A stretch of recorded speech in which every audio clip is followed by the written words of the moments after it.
Hi everybody. I just posted the Instagram live from 12:15, but it was sideways, so I'm going to do it over, which is probably better because I'll say it all in a more concise fashion. So just to introduce myself, my name is Emily. I am the afternoon health coach here at Metro East. This is my first Instagram live ever, and I'm actually really excited to be here and talking about our topic today. May is Women's Health Awareness Month, and with that, hormones play a big role in women's health, so I wanted to talk about that. One of the main questions I get from patients is what can I do with my diet to support hormone health? And there's a ton we can do with the food that we're eating to support our hormones, and it's great to have that information. A lot of people think, I need prescription or birth control to help with those symptoms, but there's a lot we can do with food. The first thing we can do is remove processed foods. There's a ton of chemicals and dyes and icky stuff that interfere with our hormone function. So the more processed food you can get out of your diet, the better. With that, I'm actually gonna do a little asterisk of sugar, because sugar can highly impact your hormones.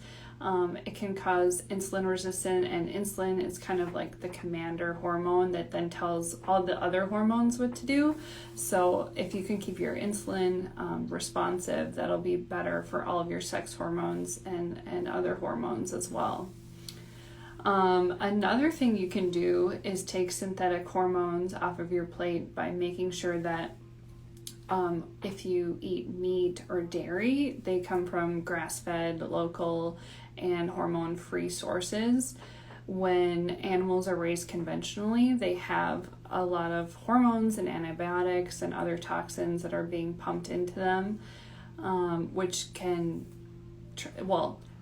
if you think about the food that you're eating, we are what they ate or what they were injected with. So if you don't want to be eating and being influenced by the hormones that the cows were given, then make sure that you are eating animals that didn't have that happen to them. So specifically to hormones, how it can relate to hormones is they can impact your cycle so that you have a heavier flow, more cramping, more mood swings, and even can cause ovarian cysts. Something you can add in is more vegetables and fruit. These are whole foods, and they're great sources of fiber, vitamins, minerals, and phytonutrients that are going to support your overall system, and they will help reduce your symptoms and severity of PMS. I will put an asterisk with fruit because they can be a great source of phytonutrients, vitamins, and minerals, but they also have a lot of sugar. So if you want to have a serving of berries or green apple, that is the best option. But just be aware that you don't want to have large servings of fruit multiple times a day. That could impede some of your progress.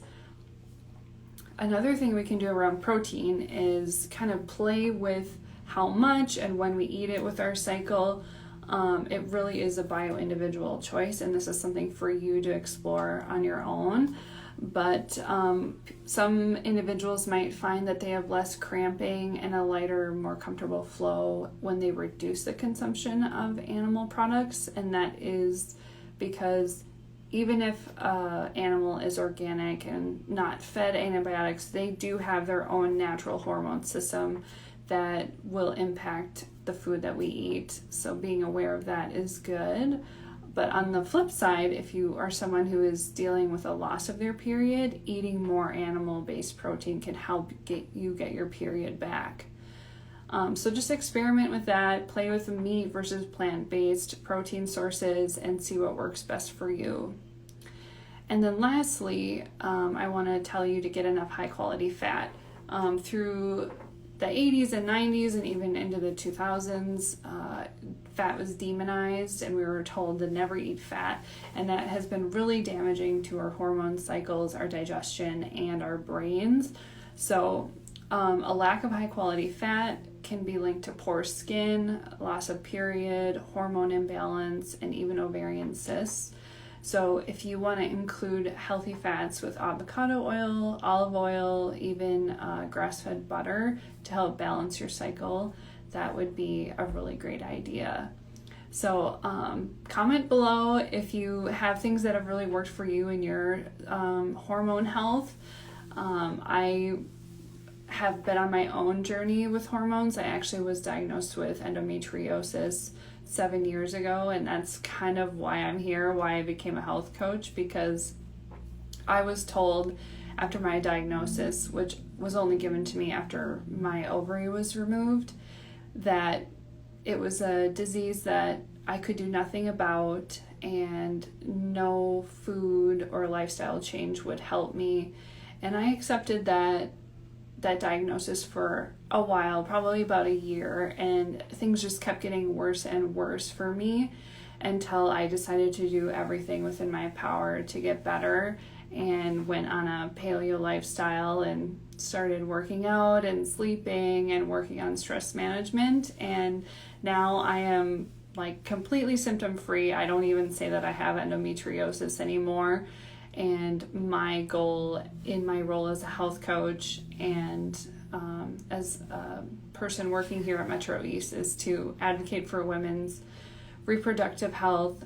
Keep your ovaries in your body, keep your reproductive organs in your body, and you can heal a lot using diet and lifestyle. So I hope you're inspired. I hope you take care of your hormones and have a great weekend. It's going to be beautiful. Bye-bye.